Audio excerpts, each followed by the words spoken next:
சித்திரை மாதம் 26ஆம் நாள் 9ஆம் தேதி மே மாதம் 2025 வெள்ளிக்கிழமை. நம் ஜென்மாந்திர வினைகள் கழிய நேற்று வியாழக்கிழமை தங்களுக்கு திருக்கல்யாணம் நடத்தி காட்டி அருளிய மாமுதரை அரசி அருள்மிகு மீனாட்சி சமேத சொக்கநாதர் திவ்ய தம்பதியரை போற்றி வணங்கிடுவோம் வாரீர்.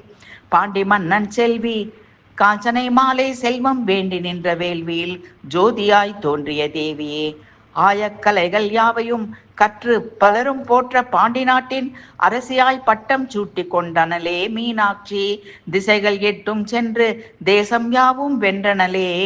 இமயம் சென்ற அன்னை கண்கள் நடுவே கண்ணினை கொண்ட ஈசன் காத்த வடிவை கண்ட மீனால் கண்களில் காதல் பொங்க பணிந்தனலே,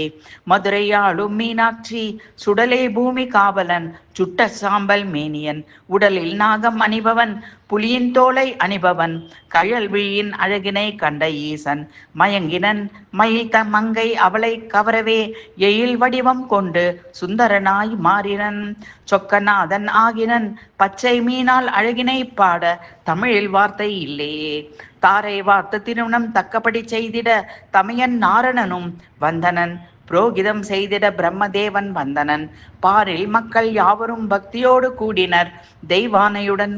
வண்ணவடி வேலனும் வந்தனன், மாலும் தங்கையின் அழகு கையை பற்றியே ஈசனின் பிரியகையில் சேர்த்தனன், உரியபடி தாரையும் வார்த்து மனம் முடித்து தந்தனன், அம்மையப்பன் திருமணம் அகிலம் போற்றும் திருமணம், இம்மை மறுமை நலன்களை என்றும் அருளும் திருமணம், கேட்டவர் ஊழை வெல்வர் நிச்சயம், நம்மை அவர் வாழ்விலே நாளும் சேரும் சத்தியம்.